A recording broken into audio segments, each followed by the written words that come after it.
All right, we're back. Episode, what is this, 27, 28 of the Johnny and Sergio show. We have a guest who's very, very impressive. I'm really excited for this one, but a little bit out of the ordinary for what we usually do, but still comes with a huge wealth of knowledge in the business space.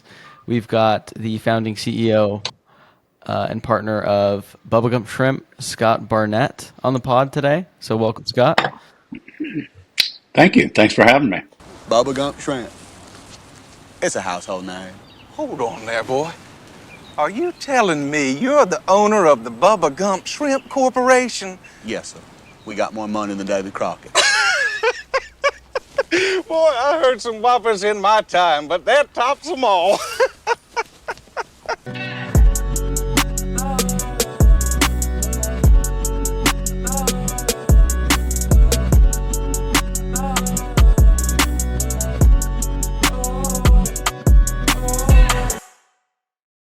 Yeah, man, no problem.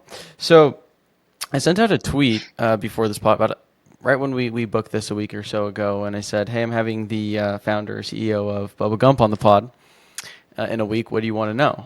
And so we got a bunch of questions. But before we get into that, I really want to get just a bit of background on how you kind of came up, because from what I've done as far as what we've researched, you started as like a parking lot attendant, and then you've led some big restaurant chains. So I just want to know, like, what was the come up story? Well, it's a long one, but I'll try to keep it short. I started working in the restaurant business as a valet parking attendant at a place called the Iron Gate in Palm Desert, California, before I even went to college. And while I was attending college, then I became a bus boy and a server. I was a cook, a bartender. I've done every job there is to do in the restaurant business, and actually worked my way through college that way at University of Arizona, because my parents couldn't afford to send me to college. When I graduated, I wasn't really sure what I wanted to do, and as I talked earlier offline, I'm a surfer, and got involved with a company in Newport Beach, California, called Rusty Pelican Restaurants. The whole management team there was a bunch of surfers. So anyway, I ended up doing that, and about 10 years later, I became the CEO of the company, which was a mixed blessing, since it was in dire financial straits and was actually technically insolvent when I took it over. We put that through a Chapter 11 reorganization, and then emerged as a much smaller but stronger company. And we started looking for a growth vehicle at the same time. And I had a great management team, but I had a very tired concept. So about that time, Paramount Pictures approached us with the idea of doing a restaurant based around the movie Forrest Gump. We didn't know how good it would do, but beggars can't be choosers, and we were, coming out of a bankruptcy. So we said, yeah, it's a great idea, let's do it, and we did. And the Monterey restaurant was the first one. We thought it would do about $3 million. It ended up doing $6 million its first year. Went on to prove out the concept in Pier 39 at Fisherman's Wharf, then Maui, Chicago, and so on, and just had a great deal of success with it. Very high volumes, and did our first international restaurant in Osaka, Japan in 2001, and then built that international side in the form of franchisees and also joint ventures that we did overseas, until we ended up at the peak before we sold the company with revenue of around $260 million system-wide, and a EBITDA, or earnings before interest, taxes, depreciation, and amortization, of about $20 million. And we sold the company to Landry's in 2011. That was we sold it at, I believe that was $125 million was the sale price that we sold it for, which we felt was a very strong multiple. I had made an attempt to buy the company myself, with the backing of a private equity group, but at the price that they were willing to pay at Landry's, I became a seller, not a buyer. Got it. And that's the story. Yeah, yeah, no, thanks for summing that up. So, obviously, you made a long story very, very short. I'm sure there was a lot of scary moments during the time you were growing, Bubba Gump. At the time of sale, because you did a deal with Paramount, you said, how much equity did you own versus Paramount? Was there any other investors in it? Yeah, there was essentially a private equity group that was backing us. That was called the Hillman Company out of Pittsburgh in Pennsylvania. In addition, Paramount had invested in the company and owned 28% of the company. And then the management team and I owned the rest. So it was pretty much a textbook kind of private equity backed and entertainment company backed enterprise. What was unusual about it was typically Paramount does not, or movie studios generally, do not invest in new companies and building up new companies. In this case, they were, as I mentioned, we were licensees of Paramount, but they also were investors in the company and actually had board seats, and we had to have a lot of our board meetings at the studio with individuals like Sherry Lansing and John Dolgen and others who were significant players in Hollywood and significant players at Viacom, which is the owner of Paramount, or was the owner of Paramount at the time. And, there's some very interesting stories about dealing with a movie studio. There's all kinds of ups and downs and good and bad about that. But by and large, they were pretty good partners. Yeah, I was going to ask, how is it different, like scaling a restaurant that is so closely associated with a media company like Paramount versus scaling like a normal restaurant? Like, what are like some of the big differences there? Well, typically that would be a problem. But in our case, if you think about the movie Forrest Gump and the property, right? And when I say the property, I'm talking about the intellectual property, meaning the film Forrest Gump. We found very early, and I mean very early on in our market research, that there was an unforced translation from the movie to a restaurant. In other words, it made sense that Forrest Gump and his friend Bubba would have a restaurant since they had a fish company, right? Remember in the film, they had a shrimp company.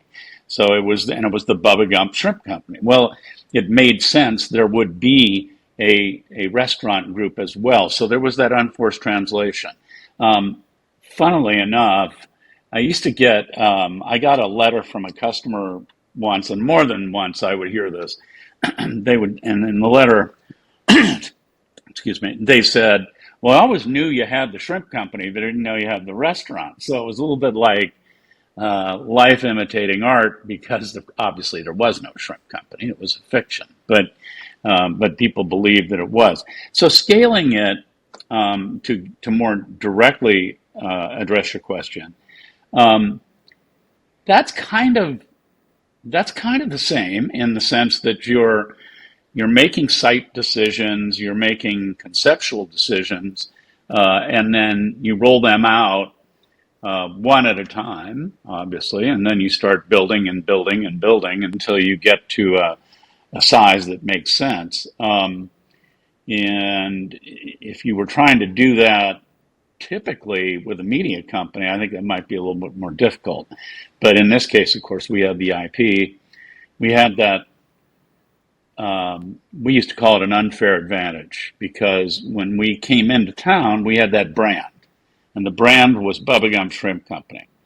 And that had 94, believe it or not, 94% unaided awareness in every market we went to, domestically. So we had instant brand identification. That's great. The downside of it is, of course, here's this company, when we were starting out, we have like 3, 4, 5 restaurants. We're doing about 30 million, 35 million. But everybody thinks we're a company doing 350 billion because they think we're part of Paramount, and they think we're this big, huge company. So the brand protection side of it becomes really critical. And, you have limited resources to be able to protect that brand, given the size of the company. Hey, let me just interrupt real quick to tell you about Home Service Academy. It's the company Sergio and I run. Home Service Academy is essentially a business in the box where our team will actually roll up our sleeves and help you build a house cleaning business and run it completely remotely from anywhere in the world, from dirt to however big you actually want to take it. To date, we've helped over 1,500 people start and grow their existing house cleaning businesses all across the US and Canada. It's something we've gotten very, very good at. And if you've been looking to dip your toe into entrepreneurship, whether that's to go full-time in a business, to replace an income, or just build a side hustle that produces you an extra whatever amount of money you want to make on the side, on top of your current 9 to 5, then click the link in the bio and book a call with our team. It's completely free. And at the very least, you'll see what it looks like to actually run one of these businesses, the time commitments, the amount of money it costs to actually start, and every good and bad thing that can come with running one of these. So again, if that's something you're interested in, click the link in the bio, and let's get back to the pod. Yeah. So going back to the story, and you scaling Bubba Gump, Sergio and I have been doing business for 7 years. You've been doing business for a lot longer than we have. But if there's one thing I've learned, it's that building a business, especially one from scratch, is very, very difficult. And it doesn't come easy. So what were some, I don't know a better way to describe it other than a fetal position moment or fetal position moments in the business that you can tell? Wow. Too many to count.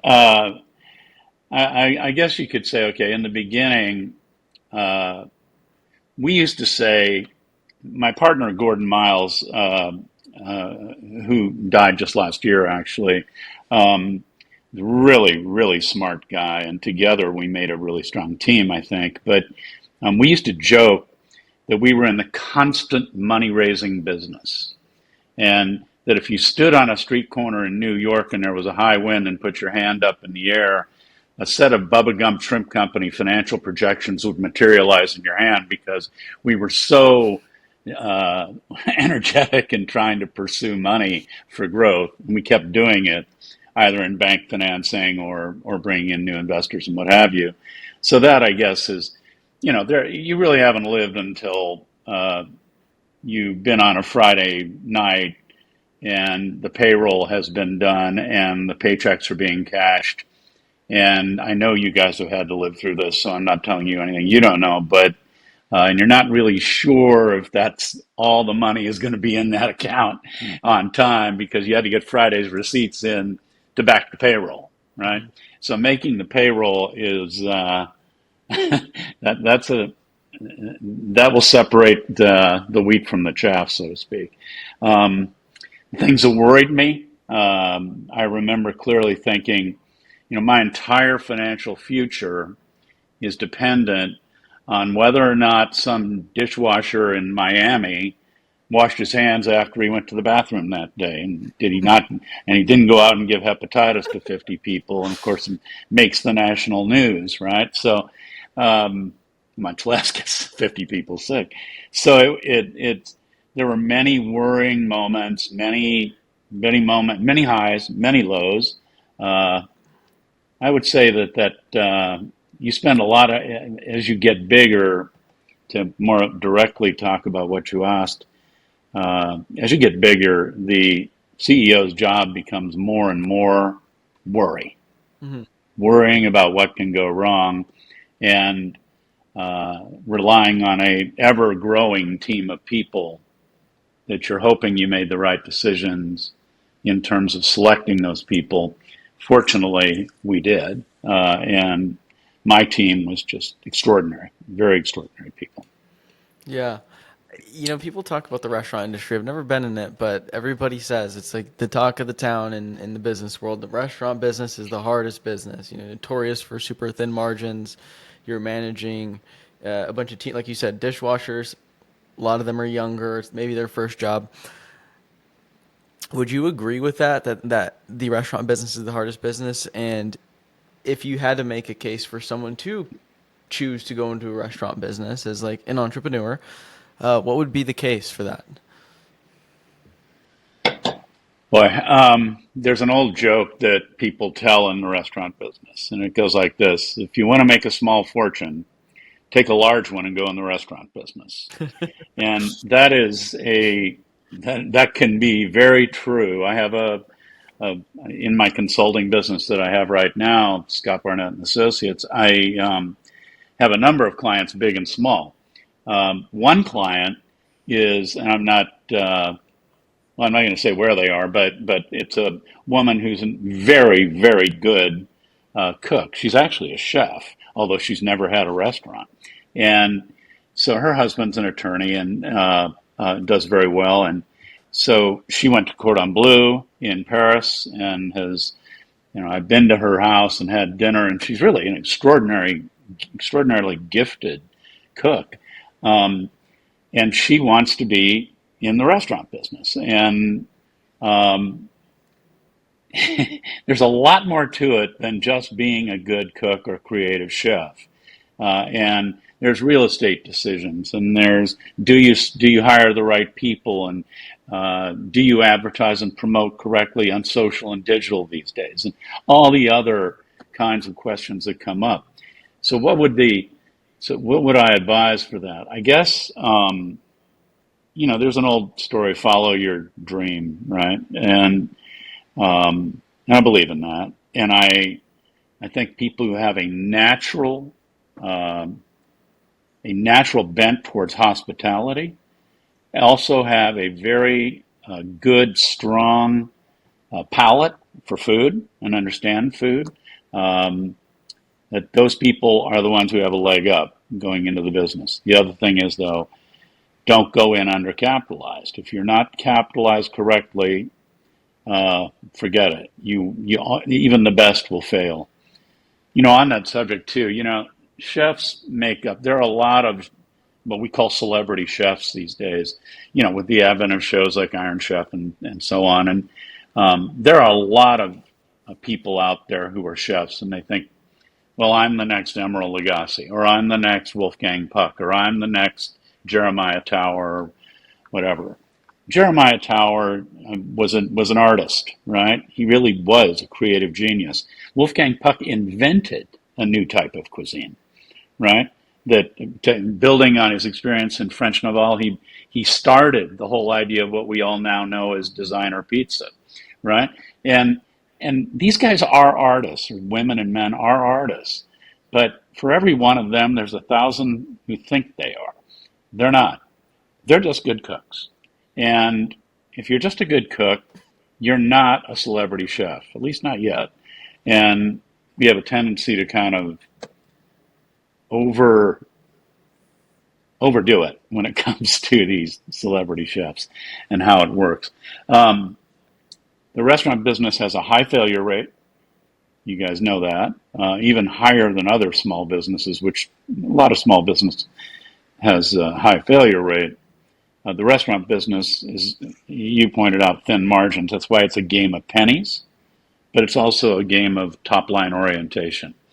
You cannot save your way to prosperity in the restaurant business. You have to do the top line. You have to do the revenue, the sales, and if you don't, you'll fail. The best cost manager in the world will not be a successful restaurateur if they can't drive the top line. Yeah, makes sense. I mean, yeah, Dude, there was a lot of good lessons in what you just said. I'm just taking it all in right now. A ton of nuggets. Yeah, I mean, we see it in Vegas. So you get celebrity chefs, restaurants everywhere here, So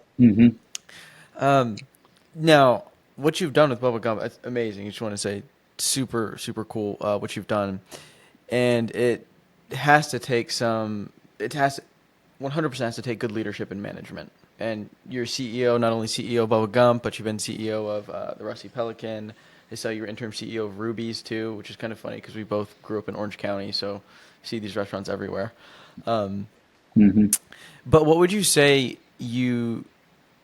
what developed that skill of being able to do that, especially in the restaurant business, given the types of people you're managing, building that team out? And just, led to the success of you being such a good CEO in such a hard industry. Well, that's really hard to answer. I mean, I'm not I mean, yeah, I think I was a good CEO, and I think I did a good job. The thing about it, what's the first thing? You cannot do it alone. You have to have a very solid, strong, dedicated group of managers. My management team was just, I've said it a couple of times in this conversation. I'll just say it again. They were extraordinarily talented people, highly dedicated. And look, I'm not the best operator in the restaurant business, or even in my company at Bubba Gump, or any company that I've run. I'm not the best food guy. I'm certainly not the best. I was a CFO at one time, but I had better CFOs who worked for me. I wasn't the best at that. I wasn't the best marketer. Kathy Peterson, our director of marketing, was extraordinarily better than me, much better. What I am good at, and what I do believe I was the best at, is I was able to select and develop and maintain people who are the best at what they do and can work together as a team.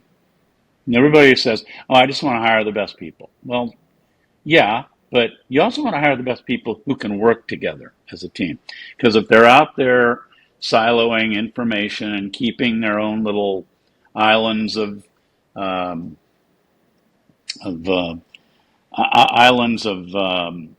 power, if you will, and they're grabbing for power within the company and not working together, then you don't have a great management team. I don't care how good these people are. It's one of the problems we have in government is we have a lot of very good people running various departments, but they don't work together, right? They don't do anything together.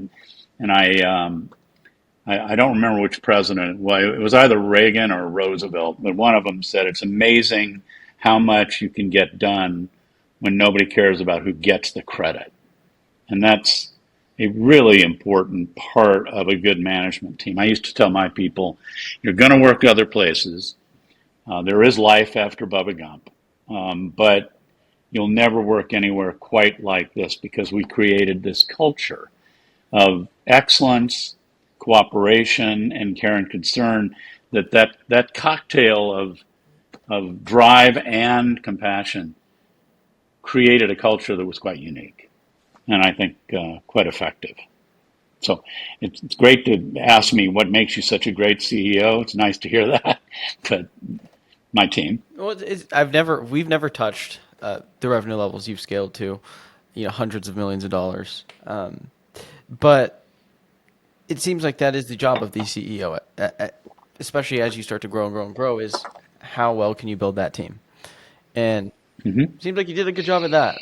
But how did that progression change from, location 1 to 10 locations all the way up until eventually before you sold as acting CEO?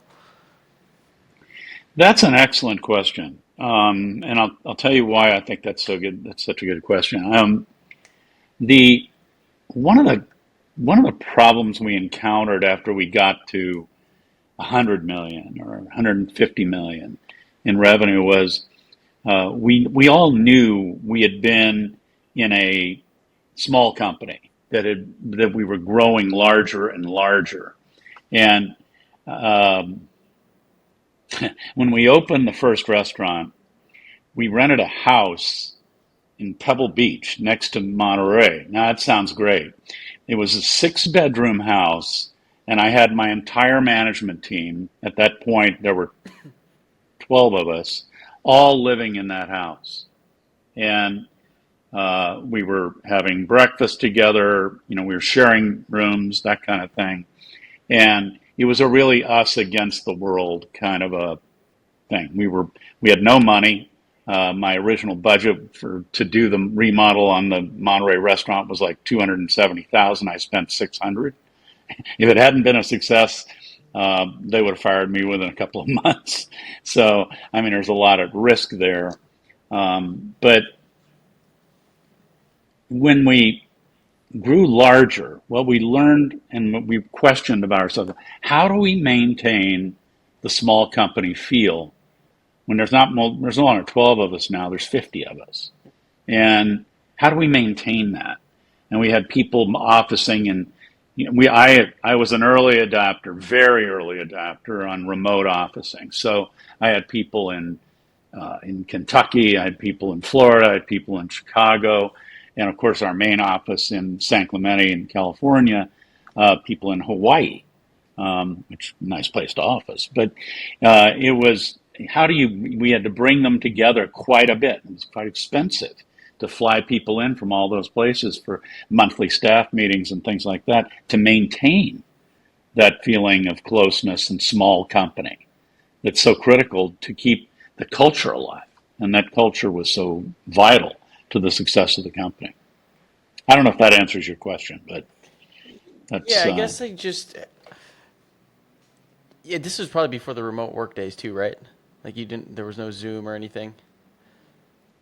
no, not in those days. We started getting Skype in I think it was 2007. We started using Skype, and we used it as effectively as you could. Skype was not nearly as good, for example, as what they have today on Zoom or even FaceTime, right? Right. Which I use FaceTime quite a bit with people in China and Thailand and so on, where I'm doing business overseas. And but in those days, it was kind of spotty. The video was spotty, and the audio didn't match to you talking. So somebody would be like this, and you hear them saying, "Now here, look at this thing," right? And it was so it was a little different. But so we had to maintain that feel. We had to make use of every technology we could. Yeah, I mean, I can only imagine. Even with our company right now, we've got 20 or so employees, and it's fully remote. Everybody's all over the place, and it's hard enough maintaining culture with a fully remote business with the technology we have now, let alone offices in a bunch of different states, having to fly everyone in on top of your razor thin margins. Just sounds like a real challenge. Yeah, So, yeah, um, it was. I think just to enlarge on that. Um, the reason that we used to fly people in so often was to maintain that. We just couldn't rely on Skype. If I was running that company today, this is going to be, and it may be generational, it may be that I'm just old school. But if I was running that company today, I wouldn't do it any differently. I would still maintain a corporate office. I would still require people to be in the office 4 days a week. I just wouldn't allow. I just wouldn't allow for that remote culture that we have right now is in business, because I think it detracts from your ability to build the culture, and it detracts from the organizational power that comes from having a cohesive, tight organization. I'm a strong believer in that. it's funny you mentioned that because Sergio and I have been talking about that a lot recently because we really, really want an in-person office. I'm very extroverted. He's very introverted. And it just Yeah. sometimes I'm sitting in front of the computer like, man, every time we get together and we do an offsite and we fly everyone in, it's always so much fun. Everybody comes back really charged up. So I totally understand that. But going back as you're growing and hitting these different milestones, was there any inflection points throughout that journey where you're like, hey, I need to learn new skills, or did the business ever get to a plateau and you had to reflect and say, hey, I got to learn some new skills, or I got to kind of morph into someone new? Because if there's one thing I've learned, it's the business is going to cap out at its leadership level. Hmm. So was there any time where I, you had to maybe like transform yourself into kind of a new person, or Scott 2.0 to get to the next level? well, Scott, I'm still Scott 1.0, but I think there are challenges that you face along the way, and I'll just give you a couple of examples. I'm in the restaurant business, right? But Bubba Gump has a big retail component. We didn't do what the Planet Hollywoods and the Hard Rocks and the rainforests of the world do, right? Or even Margaritaville, where their merchandise mix can range from 30 to 50% of their revenue. Planet Hollywood was doing 50% merchandise at the time that they were a significant competitor before they hit the wall. And Hard Rock was doing about 35%. I'll never forget in the Margaritaville, we operated at in Orlando at Universal City Walk. and we had Jimmy Buffett's Margaritaville was a competitor right down our main competitor, really. Hard Rock was there too, and they did 1/3 merchandise, 1/3 food, 1/3 bar, which is a great mix, and it's a powerful combination. Well, I had to learn that business, the merchandise business. We only did 15%, but that equated to a $30 million business, and actually more than that. New York did the New York restaurant, which was a $25 million restaurant, did almost 4 million in merchandise. So it was a very, very important business that I had to completely learn. I knew nothing about merchandise and the importance of gross margin and so on and so forth in that.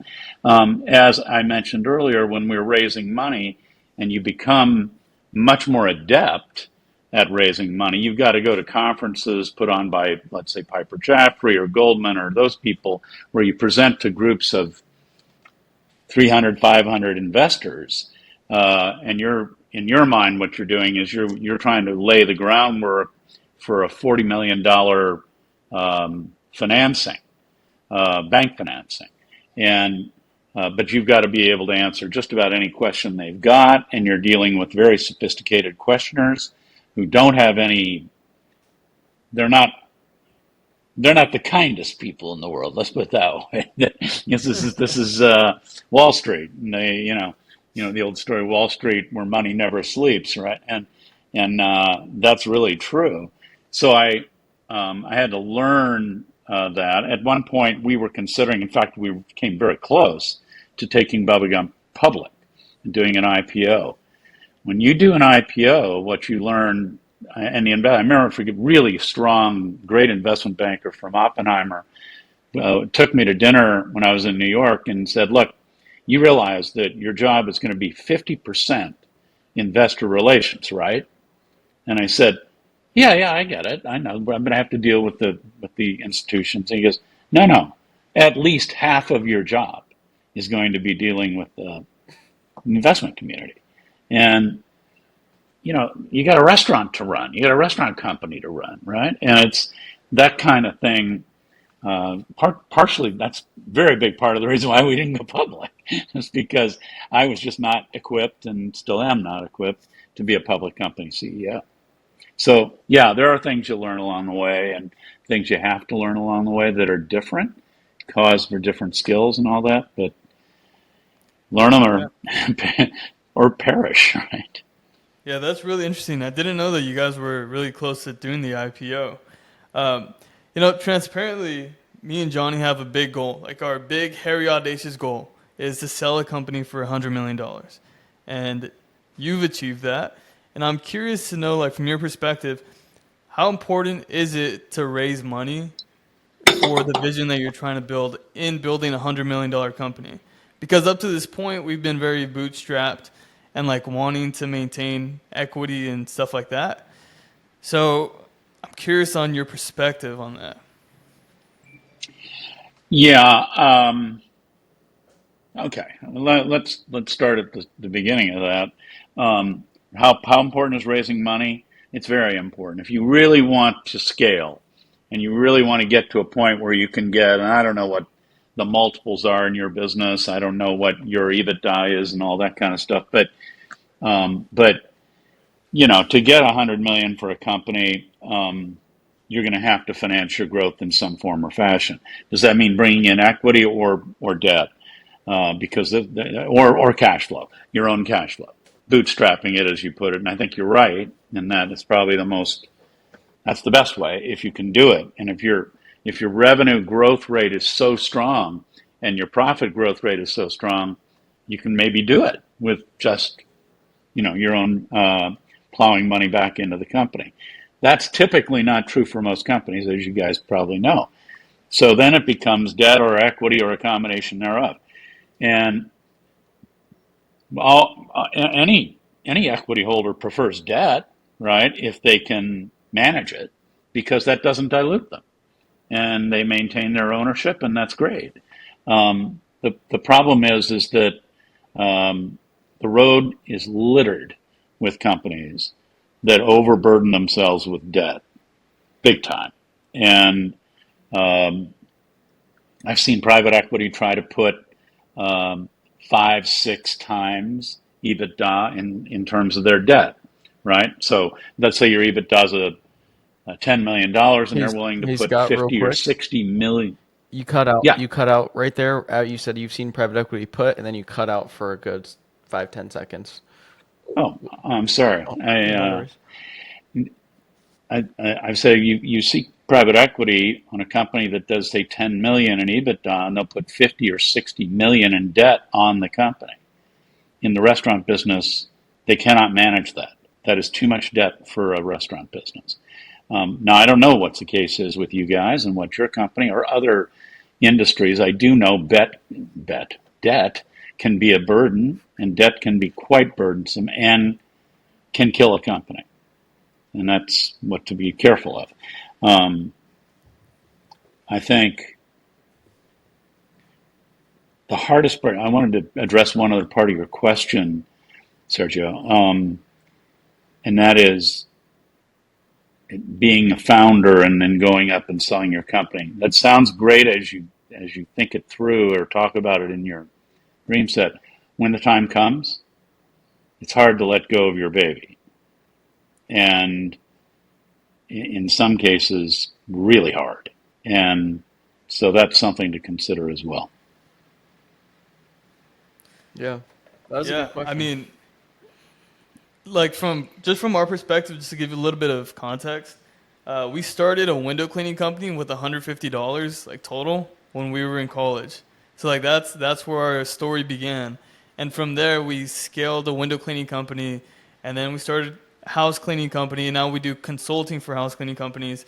But from the beginning, we've always like just put everything back into the business, the cash flow back in, and it's really stunted our growth and our like we just want to scale as fast as possible because of our ambitions, but then we get held back by the capital. And so that's why I ask that, because I think we are getting to a point where it does make sense. Look, I mean, you asked about things you had to encounter along the way. That's one of the things you encounter along the way. How do you grow your business effectively and still maintain control of it? I'd be careful of private equity if you're getting to that point. There are good private equy groups out there. I'm affiliated with some of them, actually, and I'm not pitching business here, by the way. But I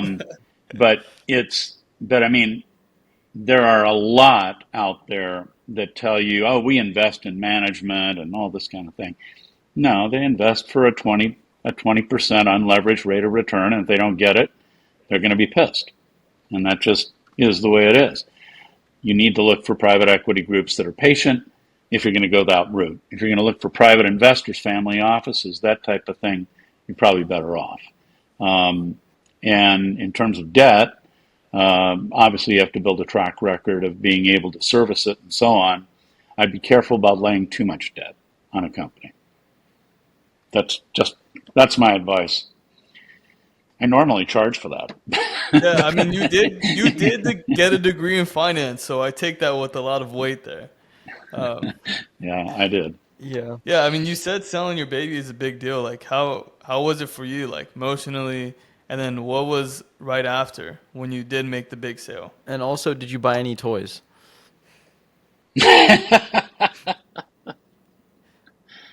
Yeah, I bought a Porsche, of course. Let's go. And and all that. But and then I had also a vacation home overseas. But I, yeah, it was hard. I think here's what happened. I mean, as we got close to the end, I started putting together a group to buy the company from the current shareholders, Paramount and Hillman. And our bid was, we were trying to get the company at the best possible price, and our bid was $95 million. And Tillman Fertitta had come in at 110 and got worked up to 125.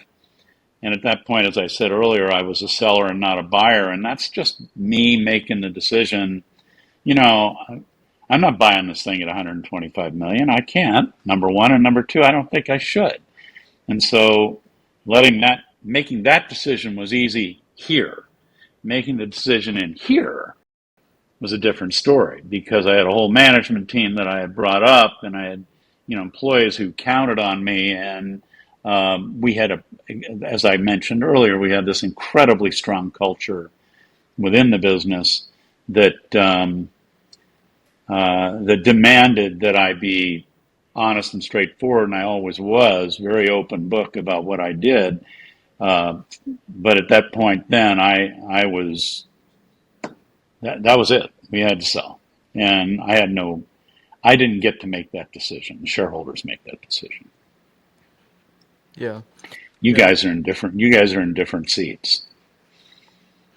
Yeah, there's so much more things I want to ask and go deeper on this. This could be a 2-3 hour long podcast. I know you only have about the hour or so. We're coming up on time. I do want to ask one last question, kind of a fun one. Sure.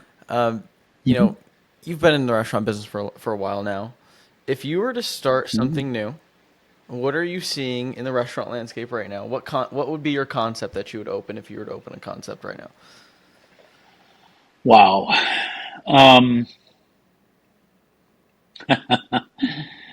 Let's see. I think it's a very different business today than it used to be. There's a lot more takeout and delivery, which makes up a very large part of the business, even for the upscale users. I have a friend who owns a group of restaurants in Florida who's doing, they're all upscale. They're all, $50, $60, $70 per person dinner price. Average per person spend. And he's doing 20% of his business with Uber Eats, which is unheard of, right? Mm-hmm. If you look at other companies, fast casual and so on, they're doing even bigger parts. So it's that plays a role in your decision. Does the food travel? You hear that in our business a lot, that, steaks don't travel well. Mm-hmm. Spaghetti or pizza or pasta, that does travel well. Chinese food travels well, right? Hamburgers, no, not so much. They don't travel well. So that would be part of the decision, I think. The labor component of restaurants has gotten so significant now that, in California, well, first of all, as I said at a board meeting not too long ago that I was involved at, hell will freeze over before I ever build another restaurant in California. So that's how down on the California business climate I am. So to answer your question about what I would do, I'll tell you where I wouldn't do it. I wouldn't do it in California. But the labor component has gotten very big. So you have to keep your menu simple, simple to execute, because you just can't have that many people working in your kitchen these days. And you're paying servers in California, you're paying them $16, $17 an hour, plus they're getting tips. So all of that adds up. So it has to be a relatively simple, easy to execute concept. I look at the business as being, it's constantly changing, but some things remain the same. It's still hot food hot, cold food cold, service with a smile, in pleasant, clean, interesting surroundings.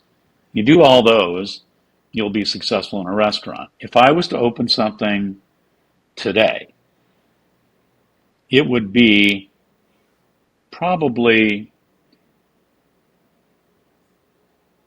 be in the Asian genre. It would be in either Vietnamese or Cambodian or Thai food, or a fusion thereof. And I would do it in a somewhat themed, but not overly themed environment, with a few very good dishes. Instead of trying to do the the 10-page Cheesecake Factory menu, I would try to do the 1 page. Here are our 8 items. They're really good, and really execute the hell out of those. And then I would want to do that with very significant tropical, Mai Tais and things like that to try to boost your bar business. That's what I would do. When we were But 19, Yeah. before the window cleaning business, we had this concept of a grilled cheese restaurant, and I think yours sounds better. So It was a grilled cheese ghost kitchen when we were like 19. Yeah. That's what we were gonna do. thought that would kill it. Grilled cheese. Grilled cheese ghost kitchen. Did you have a name? No, No, we I don't didn't get think it that I don't far. think we ever got that far. We were just scheming business ideas. I think we probably cooked a couple in the kitchen and thought we're not that good at this, so then we started cleaning windows. Yeah. Well, Scott. That's a good business you guys have. So. Scott, we appreciate your time, man. This was awesome. There's so much more I wanted to ask you. I know you wrote a book on the whole Bubba Gump story, so if anybody wants to know more about the story of Bubba Gump, Scott wrote a book called Gumption. What is it? There's a tagline: Gumption from movie to restaurant. Taking Bubba Gump from movie to restaurant. Yep. So check that out definitely. And then if anybody wants to connect with you, especially if you're a restaurant owner and need some consulting, Scott's got a consulting business. But if anyone wants to connect with you, how can they do it? At scottbarnett.net is the website, and you can either that or scottbarnettandassociates.com. So scottbarnett.net or scottbarnettandassociates.com are the website, and then you can also reach me at scott@scottbarnett.net. And of course, on the website are my phone connections and so on, so easy to get through. Particularly if you're involved in international expansion, that's what we really specialize in. We do a lot of business overseas in the Gulf area, Middle East, and also in Asia generally, from Japan all the way down to Indonesia. Awesome. There you have it. We'll put that in the description below. Scott, thank you so much for your time. Great. It was awesome. Thank you, guys. This was awesome.